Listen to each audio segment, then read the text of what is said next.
Fanya hivi kama unaniona. Niko hapa ni kwa ajili ya kuelimishana. Na yale ambayo naenda kusungumusia ni kwa ajili ya watu ambao wako kwa nyumba zao. Pipi na bwana. Uwe umesaa, haujasaa, we ni mtu mzima. Yafaa usikie. Utakuta watu wamepatana wawili.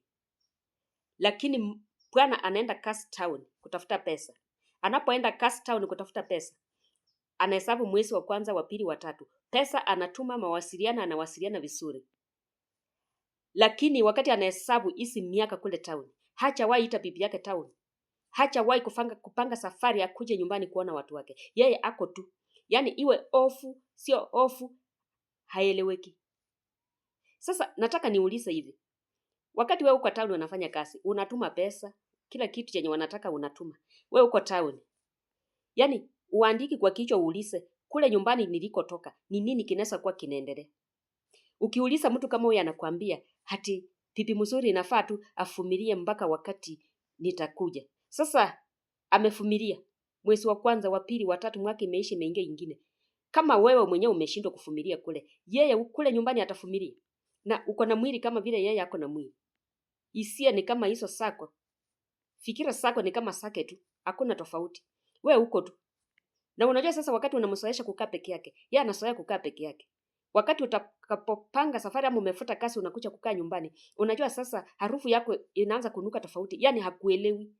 Yaani hakuthamini. Kwa sababu wewe ulitoka kwa hesabu kaenda. Na ukaenda town kabisa. Ukisema yeye anafumilia. Na wewe mwenyewe kula hujafumilia. Inatakana uandike kwa kichwa ujue wakati natoka nyumbani kwenda town kutafuta kazi. Ndio ninatuma pesa. Inafaa huyu mwanamke nimuite akuje town, anakaako kitoka anarudi nyumbani. Mimi mwenyewe ninapanga safari ninaenda nyumbani, ninarudi. Mawasiliano yakuwe karibu karibu. Maana ni mbavu moja. Sasa kama ni mbavu moja, mbona hii mbavu imegawanyika kipande kimoja kiko kando, kingine kiko kando, havielewani. Kila kipande kiko tofauti tofauti tu. Na ukikuja nyumbani kwa hiyo miaka, upate pengine mtoto amesaliwa. Pengine masikio ni tofauti. Hata sio tofauti. Mtoto tu amesaliwa kwa hiyo miaka. Wewe utasema aje? Na utaanzia wapi? Na utadu? Na ulisababisha wewe mwenyewe. Wewe mwanamke uko kwa nyumba yako. Kila wakati unafunga virako, unaenda kutembea kwetu. Kila wakati unaenda kutembea kwetu. Kule kwenu unaenda wiki moja, wiki mbili. Huku nyumbani msaa chui hata kuhakisha moto. Hachi kupika. Wewe mahali huko au fikiri kwa kichwa. Mahali penye nimetoka, msaa chui kupika, hachui kuhakisha moto. Ni nani anaweza kuwa anahakisha moto? Hata kama anakula kwa hoteli na kama hana pesa, atadu. Alafu wakati utakuja, pengine upate mtu anahakisha moto. Utafanya aje? Utaanzia wapi? Na utachilaumu aje? Kwa sababu we mwenyewe ndiye ulisababisha. Kule nyumbani wakati unatoka we mwanamke, sio kwenu tena. Kule nyumbani ni kwa vichana na mapipi sawa. Wewe sawa ilitoka. Kule nyumbani unaenda kama mkeni na unawasalamia na unarudi kwako. Pengine kama kwako kumekushinda ndio uende uambie kwangu kumenishinda, watakukaribisha ukae kwa sababu hauna mahali pa kwenda. Lakini kama pato ungali kwako, kule kwenu unaenda hata ikiwezekana nenda asubuhi urudi jioni, urudi kwako uangalie kwako. Na kuna mwingine wakikosana tu kidogo anachomoka. Kidogo tu anachomoka. Wakati wewe unakosana unachomoka, unaacha poma. Na mwingine amekaa kando anatamani si mtu aniambie tu niende nikae kwa poma tu nitulie. Maana anatamani poma. Na wewe unaacha nafasi, unachomoka, unaenda alafu unajirudisha.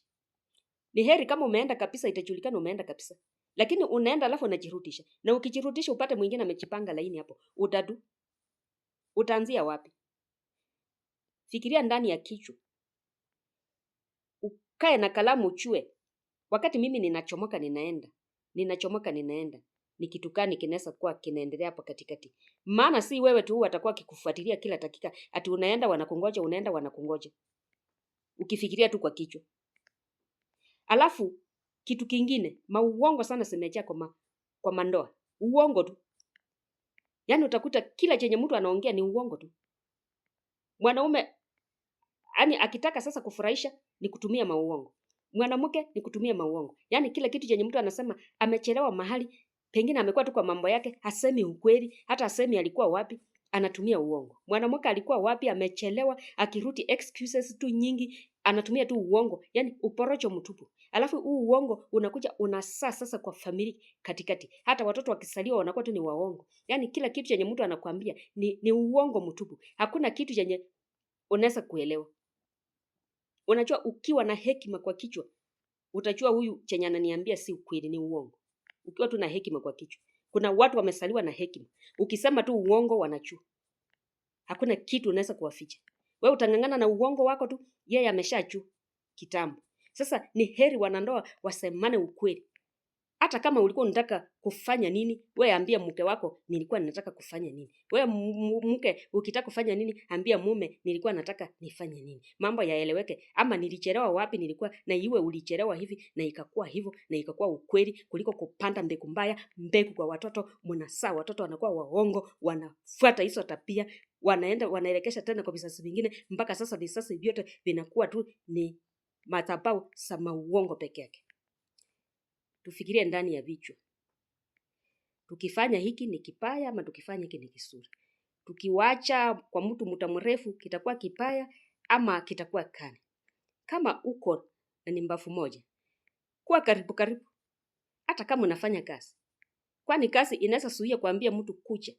Ama kazi inaweza kuzuia kukuja nyumbani, kutoka town ukuje nyumbani uone watu wako surely. Alafu mwishowe watu wanaanza kulia machozi. Watu wanaanza kushindwa na poma limekuache. Yani maisha yamekuwa namna gani, na wenyewe ndio wanapanda mbegu mbaya kwa jamii, kwa familia.